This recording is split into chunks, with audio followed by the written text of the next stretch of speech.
جب بھی کوئی سائل کسی سے مانگتا ہے تو دو طریقے ہوتے ہیں. کچھ سائل ایسے ہوتے ہیں جو کوئی بات نہیں کرتے، سیدھا کے ہاتھ پھیلا دیتے ہیں. ایک تو سائل یہ ہے. اور سائل مانگنے والے جو بڑے اچھے طریقے سے مانگنے کا بھی فن جانتے ہیں تو ان کا طریقہ یہ نہیں ہوتا کہ کسی کے آگے جا کے بس ہاتھ پھیلا دیں. پہلے وہ اس کی تعریفیں کرتے ہیں، پھر جو ہے وہ اس کی رحم دلی کا ذکر کرتے ہیں، پھر اس کے مال و اسباب جو اس کو دیے گئے ہیں ان کے قصیدے پڑھتے ہیں، پھر اپنی وفاداری کا اظہار کرتے ہیں، پھر جھولی پھیلاتے ہیں. تو یہ دوسرا اور مہذب طریقہ ہے. ایک تو مانگنے والا اپنی ضرورت کو یوں ہی کسی کے سامنے رکھ دے، اور ایک یہ ہے کہ مانگنے والا اپنی ضرورت کو رکھنے سے قبل جس سے مانگ رہا ہے پہلے اس کی تعریف کرے. اب بندے اللہ سے ہدایت مانگنے کے لیے کھڑے ہوئے، پہلے تو وضو کیا، صاف ستھرے ہوئے، کانوں پہ ہاتھ لگائے، اس کے بعد ہاتھ باندھ کے ادب سے کھڑے ہو گئے، اور اب مانگنے لگے تو کیا بولے؟ الحمدللہ رب العالمین.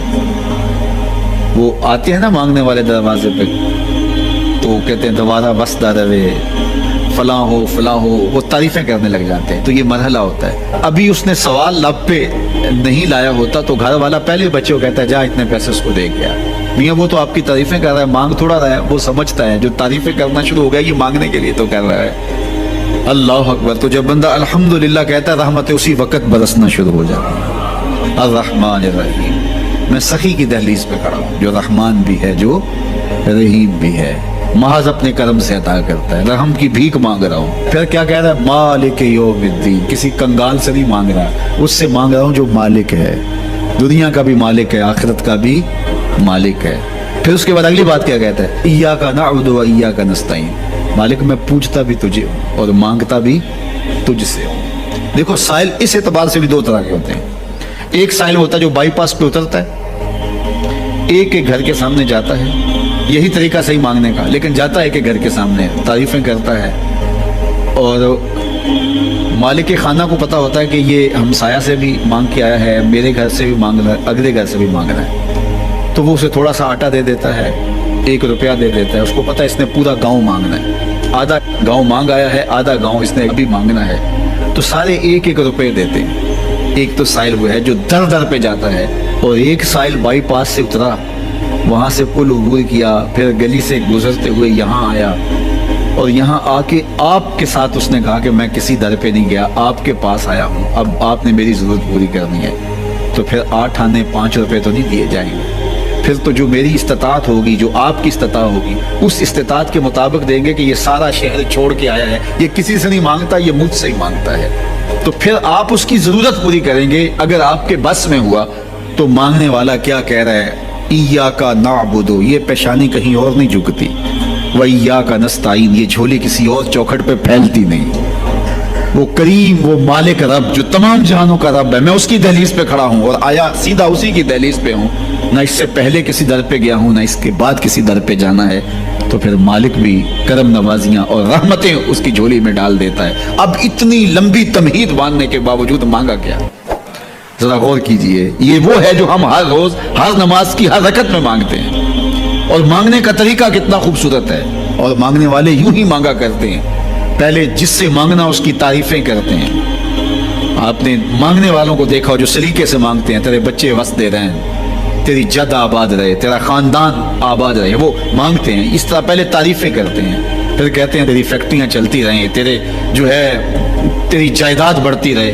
تو وہ اس کے خزانوں کا ذکر کرتے ہیں، اور پھر کہتے ہیں کہ یہ فقیر نمانہ تیری چوکھٹ پہ آیا ہے، اس کی ضرورتیں تو پوری کر دے. اب بندہ بھی اللہ کے حضور جب حاضر ہوتا ہے تو مانگنے کا سلیقہ کیا ہے؟ سب سے پہلے کہتا ہے الحمدللہ رب العالمین. میں کسی کنگال کی چوکھٹ پہ نہیں آیا، تمام جہانوں کے پالن ہار کی چوکھٹ پہ آیا. اسی کی تعریفیں اختیاری بھی غیر اختیاری بھی، واسطے کے ساتھ بھی بلا واسطے کے ساتھ بھی، اسی کی خوبی ہیں، سارے اسی کے کمال ہیں، وصف سارے اسی کے ہیں. پھر اس کے بعد کہتا ہے الرحمن الرحیم. وہ رحمان بھی ہے، وہ رحیم بھی ہے. پھر اس کے بعد کہتا ہے مالک یوم الدین. وہ دنیا کا ہی مالک نہیں، آخرت کا بھی مالک ہے، یوم حساب کا بھی مالک ہے. پھر اس کے بعد اپنی وفاداری جتلاتے ہوئے کہتا ہے ایاک نعبد و ایاک نستعین. مالک سارا جہاں بس رہا ہے، میں نے کسی سے نہیں مانگا، میں نے جھولی تیری چوکھٹ پہ پھیلائی ہے. میری پیشانی تیرے حضور جھکتی ہے، یہ پیشانی کسی اور کے حضور کبھی نہیں جھکی نہ جھکے گی.